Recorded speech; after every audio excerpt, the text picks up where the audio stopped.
Corporate Transparency Act, beneficial owner information reports. These things have been in the news recently. Today, I want to talk to you about what's been going on, how it may impact you, what you can do about it. This is Lee Shlomowitz, and I'm going to walk you through portions of the law so you can see on our end at the law firm how we're looking at it, what we're doing, how we're preparing our clients and considering it. So what you have in front of you is the Corporate Transparency Act. This is Federal Code Section 5336, and as you can see, it's titled Beneficial Ownership Information Reporting Requirements. Now, before I talk to you about what's actually in this law, I want to talk to you about how we got this law. And the interesting thing, in my view, is that Congress dropped something of a footnote in here. So at the end of the statute itself, Congress talks about what led it to the establishment of the law that we're going to talk about today. And at the bottom of the statute, there's something they titled Sense of Congress. These are essentially legislative findings which lay out the variables and factors that Congress contemplated in enacting the Corporate Transparency Act, which today I'll call the CTA. The Beneficial Ownership Information Reports will be called BOI Reports. So that being said, you can see here in Section 1, Congress saw there were 2 million corporations and LLCs being formed in the United States each year, and that under 2, most of the states do not require information about the beneficial owners of the corporations or the LLCs. So this paragraph 3 is crucial because the Congress of the United States found that not requiring information about the owners of these companies was causing a loophole which malign actors used to seek to conceal their ownership of corporations or LLCs for, and this is important, facilitate illicit activity, including money laundering, the financing of terrorism, etc. So some bad actors were doing some bad things because they had anonymity as a result of not having to report to the states who owned the LLCs that they were using to mask their behaviors. So in 4, they talk about money laundering. And number 5, Congress starts to talk about exactly what they're going to do about it, how they're going to set a standard for incorporation practices, protect vital United States national security interests, and they go on like that. And in 6, they talk about how they want to safeguard and keep well-managed and tightly manage the information that they collect. In 7, they actually delegate the United States Treasury or the Secretary of the Treasury to handle the collection and management of this information. And so you may hear from me and from other sources that the BOI reports are being submitted to FinCEN. And FinCEN is the department of the Secretary of Treasury that actually deals with financial crimes. So that's who we're filing our BOI reports with. And I'll be talking a little bit more about that today. So with that said, I'm going to bring you back to the top of this statute. And I want to talk about what does this statute require? What is a BOI report? Why is there so much drama in the courts recently around this requirement? So the CTA that we're currently looking at requires beneficial owners to be identified to FinCEN through the filing of these BOI reports. Now, beneficial owners are an individual who directly or indirectly exercises substantial control over the entity or owns or controls, let's call it 25% of the entity. This is going to be the vast majority of majority owners are going to qualify for this requirement. And so you can see in Section 3 here, they're laying out the people that need to be identified in the BOI reports.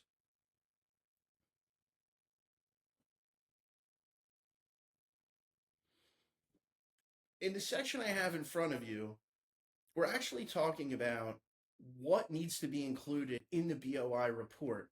And I can tell you without belaboring it and taking you through all the minutia that the Treasury is requiring each BOI be accompanied by documents corroborating the identity of the owners of every entity that's filing a report. So for each of these, primarily we've been using driver's licenses, but you should be prepared to make substantial disclosures, including residential address, your driver's license and number, social security, etc. It's fairly extensive.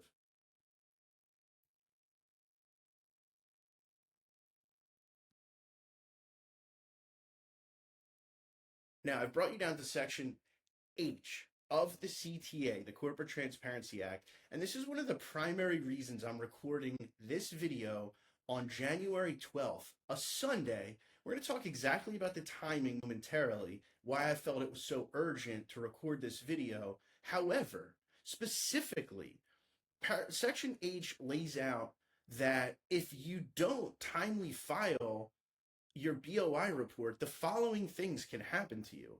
You can be liable to the United States for a civil penalty of $500 a day that you don't comply, and you can be fined $10,000 and even imprisoned for not more than 2 years.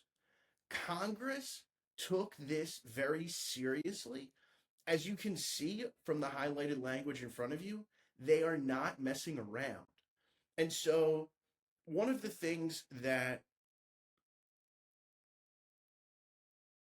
occurs here is that if your entity was established in 2023, right up until December 31st of 2023, you're called an existing entity. And so as an existing entity, you were not required to submit your BOI and comply with the CTA until the end of 2024. Now that's really significant because 2024 sees the implementation of all kinds of enforcement around this and legal entanglements, but December of last year, so just last month, triggers an entire flurry of litigation around the enforceability and the constitutionality of the CTA and the BOI reporting requirements specifically. So on December 3rd,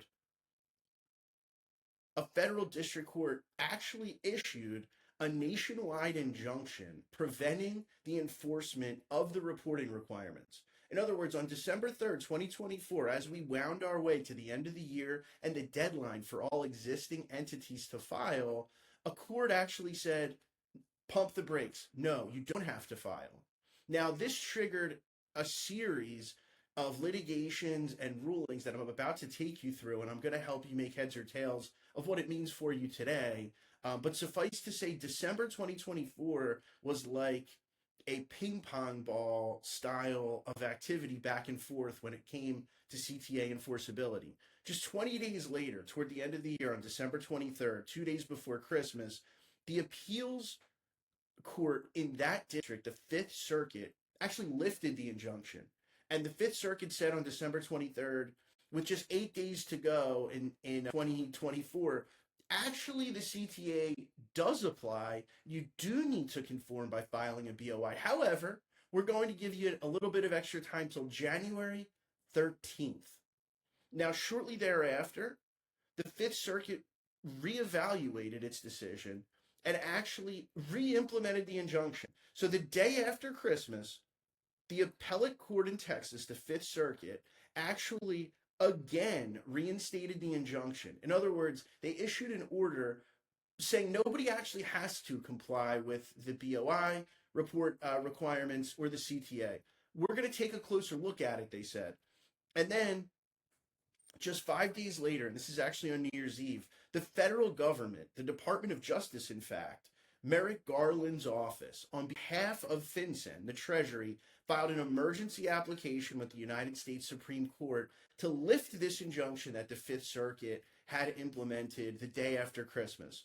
So a few days later, the Supreme Court of the United States, through Justice Samuel Alito, said to the parties in the underlying case in Texas, look, you have until January 10th to file briefs and tell us what's going on, and we're going to consider whether or not we should make a decision on whether the BOI reporting requirements are constitutional and whether they can go forward or whether they're unconstitutional and they'll need to be withdrawn permanently.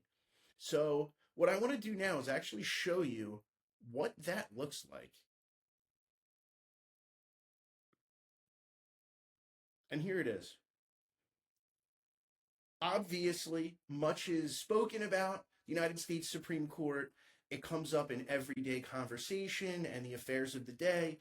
But ultimately, the Supreme Court is a court like every other court in the United States. And to that end, it maintains what are called dockets, which are records of party and court activity within a particular matter in that court. And so, what I'm now scrolling in front of you is the docket in the BOI CTA enforceability case. It's titled Merrick Garland, who's our United States Attorney General at the moment, versus Texas Top Cop Shop Incorporated. And Texas Top Cop Shop Incorporated is the business in Texas that actually filed to have the CTA enjoined, or in other words, to have a court stop the requirement that it file its BOI filing. So now going down through this docket, you can see that this docket was initiated on December 31st. As I told you, that's the day that Merrick Garland's office filed its application to the Supreme Court. And so there's the application itself. That gets entered onto the docket. Shortly thereafter, consistent with what I told you, on January 3rd, Justice Alito requests that on January 10th, the parties brief the issue. Now, what's fascinating about this is that there are a number of briefs beyond the underlying parties that are represented on this docket. What I mean by that is there's a number of what are called amicus briefs. An amicus brief is a filing submitted by someone who's not a party to the case, but believes they have an interest in the case, or there's a public interest in their response. And amicus actually means friend of the court. So these are friend of the court briefs that are filed, and there's 1, 2, 3, 4, 5, 6, 7, 8, 9, 10, 11, 12, 13, 14. 14 amicus briefs are filed, and you can see the date of the filing, January 10th.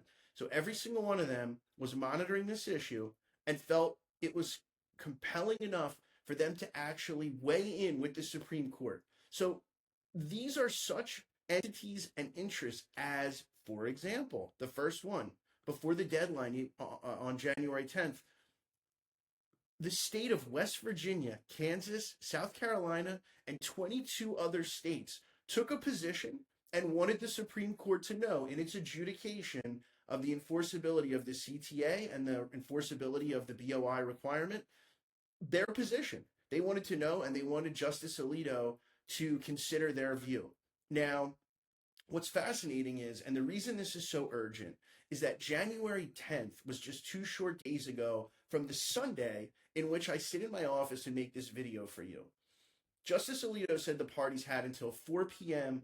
on January 10th to get their responses in, which they did. To me, this indicates a tremendous urgency on the part of the Supreme Court to clear up the issue. And this brings me to, what can you do and why should you? Well, the reason you should is that no one tells Justice Alito or the Supreme Court, as you know, when to rule. So if you have not filed your BOI report and they issue on Monday an order lifting the injunction, in other words, re-implementing the requirement that you file your BOI report, all of a sudden you could find yourself subject to the liability that I showed you in Section H around the penalties. Remember, $500 a day, $10,000, potential imprisonment. This stuff hasn't been tried in the courts yet, and so it's important probably that you're not the first one that they try it on. So my recommendation is, as I sit here and I make this video for you, Justice Alito, his team, presumably his law clerks, maybe other personnel in Washington, D.C., are reviewing all of the documents that you see on my screen right now and your screen. They could issue on Monday an order completely changing the game and, again, re-implementing enforcement, or they could wait a week, they could wait 2 weeks, they could wait a month. My recommendation and what you should do about it is file the BOI report. contact my office, have us file the BOI report, but get it in one way or another. So that way you can sleep easy and be assured that none of this liability can attach to you and any of your companies.